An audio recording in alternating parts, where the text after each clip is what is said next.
Welcome to WNL Sports Weekly. I'm Jeremy Franklin. This week we'll speak with women's lacrosse coach Brooke O'Brien and men's tennis player Will Bannister. But first, a quick look back at the weekend in Washington and Lee athletics. Men's golf captured its first ODAC title since 2009, breaking Guilford's 5-year run during the 3-day event at Stony Creek Golf Club in Nellysford. The women's team placed second. Dana Lee was named Athlete of the Meet, and Samantha Yates earned Rookie of the Meet honors as women's track and field finished as the runner-up at the ODAC Outdoor Championship in Lynchburg. The men's team came in third overall. Baseball finished the regular season with a pair of losses at Hampton-Sydney, dropping the first game 2-1 in extra innings and then losing 7-5 in the nightcap. Women's tennis also completed its conference schedule with victories over Emory and Henry and Randolph-Macon, while men's tennis fell to Sewanee before rebounding to defeat E&H. In a battle for first place in the ODAC, men's lacrosse fell 14-9 to Roanoke, and women's lacrosse remained unbeaten in conference play with a 19-6 victory over Guilford. Here with me in the studio is women's lacrosse coach Brooke O'Brien. Brooke, welcome back to the show. Thanks for having me. The Generals started 1-5 this season against a ferocious schedule. You've bounced back to win 8 straight, including a 7-0 start in conference play. How pleased have you been with the way the team has performed over the last few weeks? Yeah, we feel like, well, it may not seem that way. It's a little bit by design. We definitely knew we were challenging our team early on with the schedule that we had created. A couple of those games we feel like, perhaps could have been wins for us. But we, definitely wanted to test ourselves early and prepare ourselves to be battle tested for conference play and hopefully beyond. So in some ways, it's somewhat of what we expected. The Generals have won the last 6 ODAC championships, but Randolph-Macon has emerged as one of your biggest rivals in the conference. How exciting has it been to see the progress of that program in recent years, especially now with the Yellow Jackets being coached by one of your former assistants? Yeah, I couldn't be more excited for MK and the progress that Randolph-Macon has seen over the last couple of years with her as head coach. I think obviously they are a very athletic, fast, tough, well-coached team, and we know that it's going to be a battle tonight. And we've been really preparing for this for quite a while now. So, we're excited about the competition, and we're excited to have an opportunity to go out and play what's going to be a very competitive game. As you said, this is a big game at Randolph-Macon. The winner will be the 1 seed in the conference tournament. How are you and your team approaching this game? I think we really do approach it as we approach any other game. We're making sure that we're prepped with our scout, we're prepped with the film we've watched. We've obviously been preparing the last couple of days at practice for things specific to their team. So, we don't want to reinvent the wheel. We want to just do the things that we've done well and hope that, at this point in the season, our team is ready to really perform against quality competition. The ODAC semifinals and championship will be played on back-to-back days next weekend. How does that format affect the way that you prepare for the conference tournament? Well, obviously we're going to need to make sure that we're well rested next week and going into that weekend. But I think, the depth we have on our team this year is really going to be key. With our little team last year, I'm not sure we would have been able to perform 2 days in a row to win the conference. But this year we were, 30 deep and 30 strong, and we really definitely feel like that is going to be a strength of ours moving forward next week. Brooke, thanks for joining us. Best of luck the rest of the year. Thank you.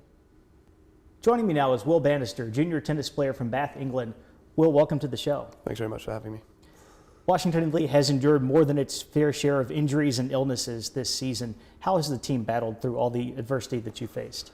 Well, it was definitely tough to lose Michael Holt and Jordan Krasner, especially after we came off our biggest win of the season against Mary Washington, which put us at number 20 in the nation. I think it's been a good experience for myself and a lot of the other younger guys, especially moving up in the lineup 2 spots and getting an experience to how compete at the higher level. So in that respect, I think it was a good learning curve for everyone. It obviously has been tough because we've gone into matches where we would have been favorites or potential favorites, and now it's we're on the back foot playing against strong teams, and so we've suffered tough losses against Swarthmore, Virginia Wesleyan, etc., where we could have. And Sewanee, where we could really have beaten them with the full strength team.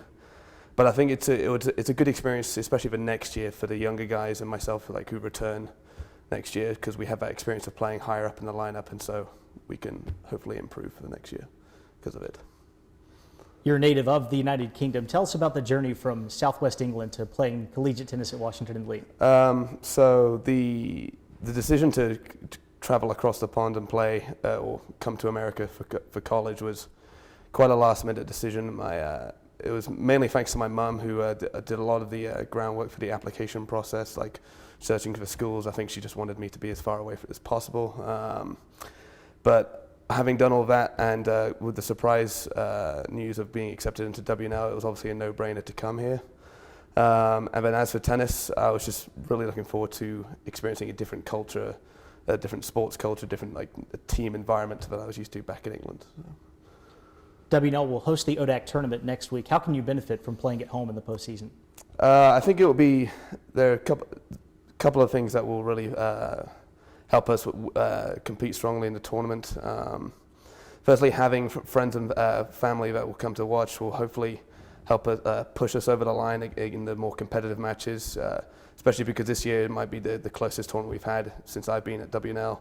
So having them cheering, supporting will definitely push us over the line in some of the more like competitive matches that we might be involved in. And secondly, I think just being at home and like in our own houses is going to help us feel like more comfortable on the tennis court.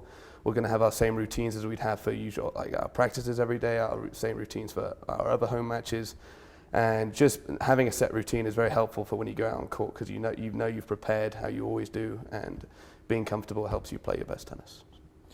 The Generals are the number 2 seed in the tournament. You lost a close 5-4 decision to Virginia Wesleyan toward the end of the regular season. Barring any upsets, there could be a rematch of that contest in the ODAC Championship. If that's the case, what needs to happen differently against the Marlins? Well, I think when we played them earlier in April, there are a number of, it was a situation where we weren't quite prepared based on like things out of our control and some within our control. It was our first match right after finals week, and so our practices weren't like set.